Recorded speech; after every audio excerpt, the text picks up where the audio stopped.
केला तर मराठवाडा सगळ्यात जुना. विठ्ठल विठ्ठल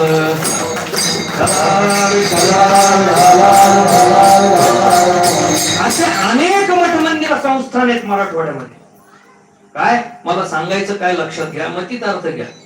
मला सांगायचं एवढंच आहे की मराठवाड्यामध्ये असे असंख्य संस्थान मठ मंदिर आहेत की ज्यांची परंपरा आजही फुलाची पाकळी म्हणून पण चालू आहे. आणि त्यापैकी ज्या परंपरेला अनन्यसाधारण असं महत्व आहे ती परंपरा अर्थात आपली वारकरी संप्रदाय परंपरा. त्यामध्ये सकल संतांचा त्या ठिकाणी लवलेश. सगळ्या संतांना इथं समाधान प्राप्त होतं म्हणून सगळे संत आपले वारकरी संप्रदायाचे. त्यात अन्यत्र संप्रदायाला मला नाव ठेवायचं आहे अशातलं माझं भाग नाही बरं, लक्षात ठेवा.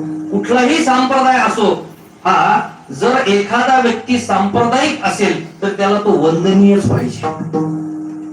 जर तुम्ही कोणत्या तरी संप्रदायाचं प्रतिनिधित्व करत असाल, माझा मुद्दा लक्षात घ्या, तुम्ही जर एखाद्या संप्रदायाचं प्रतिनिधित्व करत असाल तर दुसऱ्या संप्रदायाला नाव ठेवू असं करू नका. तो अधिकार आपल्याला नाही आणि कोणालाच नाही. कुठलाही संप्रदाय असू द्या. आता नांदेड भागात गेलो, आपलाच मराठवाडा आहे ना, दुसऱ्याचं थोडी. तिथं लगेच कर्नाटक बाउंड्री लागती आहे की नाही, कर्नाटकाची हद्द लागती. इकडे पुढे गेलं की तेलंगणा लागतं, आंध्र प्रदेश लागतं, पुढे अन्यत्र राज्य लागतात. पण तिथं सुद्धा आजही गुरु गोविंद सिंग साहेबांची जी त्या ठिकाणी गुरुद्वारा आहे, त्या गुरुद्वाराला तेही संतच आहेत. त्यांची परंपरा जरी वेगळी असली, त्यांचा संप्रदाय जरी वेगळा असला तरी तो आपल्यासाठी काय आजही वंदनीय आहे.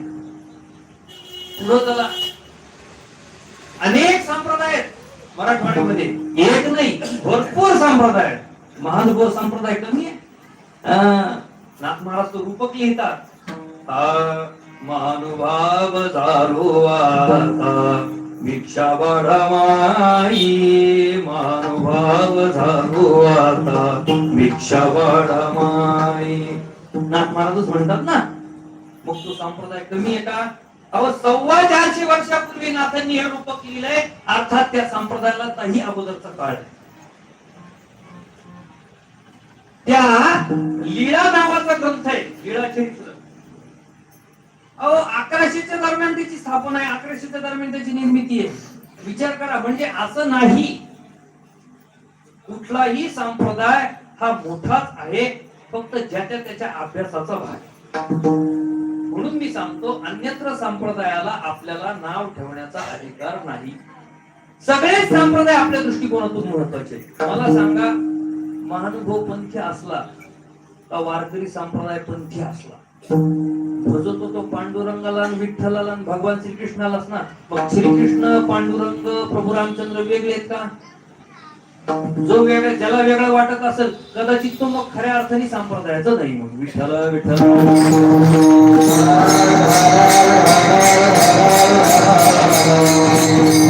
आजकाल कीर्तन हे इतकं मोजून मापून शब्द वापरावे लागले, लगेच त्याचीच क्लिप आणि लगेच तेच व्हायला. महाराज असं कस कायच बोलले.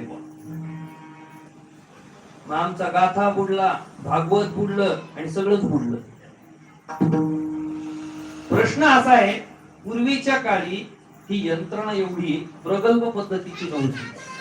म्हणून काही गोष्टी जरी झाल्या तर त्या त्या गावामध्ये त्या लगेच सॉर्ट आउट व्हायचं, संपून जायचा विषय, तिथल्या तिथं क्लोज. पण आजकाल कोणत्या विषयाला कसा कलर द्यायचा आणि कसा रंग बदलायचा हे आजकाल प्रत्येकाच्या मनात तीच चलबिचल. तो मोठा का, मग तो कसा खाली दाखवता येईल याचा प्रयत्न मी करायचा. यांनी आपला संप्रदाय मोठा होईल असं तुम्हाला जर वाटत असेल तर कदाचित ही चुकीची गोष्ट आहे. यांनी कधीच कोणता संप्रदाय मोठा होणार नाही. ज्या वेळेस तुम्ही समोरच्याला मोठं म्हणता त्यावेळेस आपोआप तुम्ही मोठे होत असता, हे लक्षात ठेवा. मुद्दामून हा विषय का बोलला त्याचं कारण असं की आज वारकरी संप्रदायाच्या कीर्तन परंपरेला गालबोट लागावं या लेवलला गेलो नाही आपण अजून, आणि लागूही नाही कदाचित. कारण आपण संतांच्या भूमीत राहतो. उत्तरेत गेले की तिथं काय लिहिलेलं असतं पाट्या, तुम्ही सगळेजण केदारनाथ बद्रीनाथला जाऊन आलेले म्हणून सांगतो, हरिद्वार ऋषिकेश, की देवभूमि में आपका